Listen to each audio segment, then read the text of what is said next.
জুলাই গণঅভ্যুত্থানের 2 বছর পূর্তি উপলক্ষে ঢাকার সোহরাওয়ার্দী উদ্যানে অনুষ্ঠিত হলো কনসার্ট ফর ডেমোক্রেসি। সংস্কৃতি মন্ত্রণালয়, শিল্পকলা একাডেমি আর বাংলাদেশ মিউজিক্যাল ব্যান্ডস অ্যাসোসিয়েশন বাম্বার আয়োজনে গানে গানে বর্ষপূর্তি উদযাপনের জনস্রোতে ছিল উচ্ছ্বাস আর উল্লাস। সবাই মিলেই বাংলাদেশ আর তা উদযাপনেই আদিবাসী ব্যান্ড রের পরিবেশনায় শুরু কনসার্ট ফর ডেমোক্রেসি।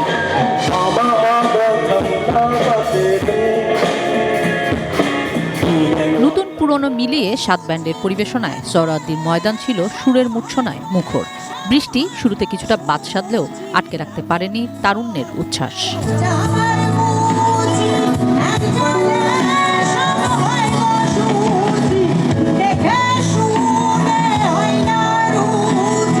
মাঝপথে জুলাই গণ অভ্যুত্থান কেন্দ্রিক গানের প্রতিযোগিতা তোমার গানে জাগবে জুলাইয়ের 20 বিজয়ীর হাতে তুলে দেওয়া হয় পুরস্কার। অনেক অনেক শুভকামনা জানাচ্ছি। একের পর এক পরিবেশনা, মা বাবা 3 কন্যার ব্যান্ড এসএইচ গাইল নজরুল সঙ্গীতের ভিন্ন সংস্করণ।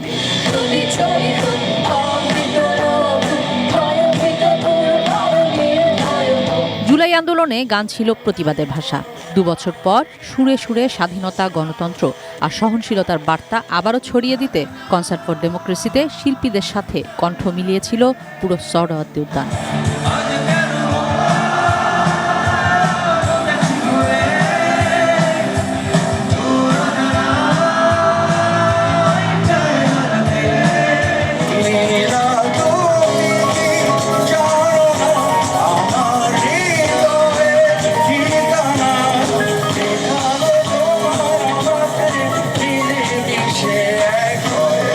জাহান, এটি নিউজ, ঢাকা।